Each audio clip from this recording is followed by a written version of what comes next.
Hello दोस्तों, PM Bhojpuri लोकगीत में आप लोग का स्वागत है। आज आप लोग के लिए एक प्यारा से महंगाई के ऊपर कजरी गीत लेके आई हूँ, तो आप लोग जरूर सुनिएगा। आग जैसन टमाटर भइल लाल पिया बाय बुरा हाल पियाना। आग जैसन टमाटर भइल लाल पिया बाय बुरा हाल पियाना। महंगाई में गलत नहीं दाल पिया बाय बुरा हाल पियाना। महंगाई में गलत नहीं दाल पिया बाय बुरा हाल पियाना।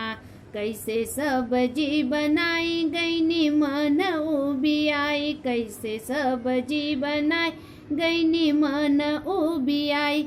बिन टमाटर के रसोइया कंगाल पिया बाय बुरा हाल पियाना।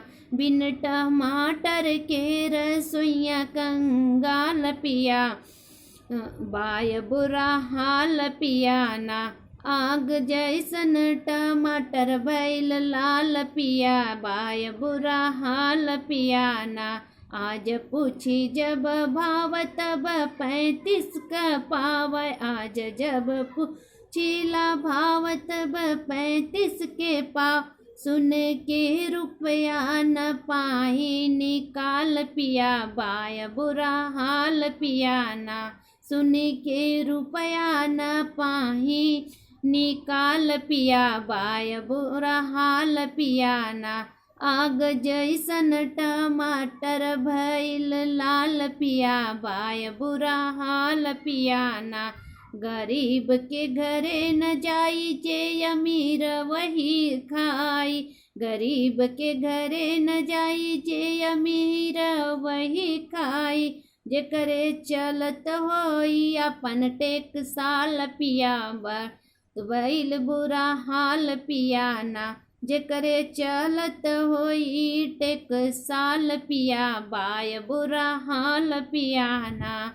आग जैसन टमाटर भइल लाल पिया बाय बुरा हाल पियाना। सैया ई टमाटर होई गयल लाल हमरे जीव के बवाल। सैया ई टमाटर होई गयल लाल हमरे जीव के बवाल। भइल बा सोनवा के भाव पिया बाय बुरा हाल पियाना। भइल बा सोनवा के हाल पिया भइल बा बवाल पियाना।